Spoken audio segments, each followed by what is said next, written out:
ज्योतिबा फूले की। एक ऐसा नाम जिसने समाज की सोच को हमेशा के लिए बदल दिया। वो सिर्फ एक विचारक या सुधारक नहीं थे, बल्कि 19वीं सदी के एक असली क्रांतिकारी थे। उनका एक ही मकसद था, सामाजिक अन्याय की हर बेड़ी को तोड़ना। चलिए, उनके सफर के कुछ अहम पड़ावों पर नजर डालते हैं, जिन्होंने इतिहास बदल दिया। तो फूले का सबसे पहला और बड़ा मिशन था महिलाओं की शिक्षा। साल था 1848। ये तारीख बहुत खास है, क्योंकि ये एक नई शुरुआत थी। इसी साल पुणे में खुला भारत का पहला लड़कियों का स्कूल। वाकई एक ऐतिहासिक कदम। और इस मिशन की शुरुआत उन्होंने अपने घर से की, अपनी पत्नी सावित्रीबाई को पढ़ाकर। और नतीजा, सावित्रीबाई फूले बनी भारत की पहली महिला टीचर। एक मील का पत्थर।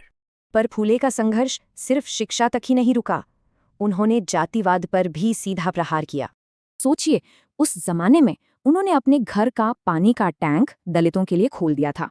फिर आया एक और अहम साल, 1873, जब उनके संघर्ष को एक नई दिशा मिली।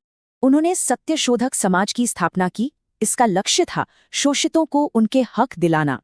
फुले की आवाज सिर्फ दलितों के लिए ही नहीं, बल्कि किसानों के लिए भी उठी। वो किसानों पर हो रहे अत्याचार और साहूकारी सिस्टम के खिलाफ डट कर खड़े हुए। और मई 1888 में उनके महान कामों के लिए जनता ने उन्हें महात्मा की उपाधि दी। उनकी लेखनी में भी वही आग थी। गुलामगिरी जैसी किताबों ने समाज को हिलाकर रख दिया। साफ है, उनके काम का असर भारतीय समाज पर बहुत गहरा और हमेशा के लिए रहा। तो सोचने वाली बात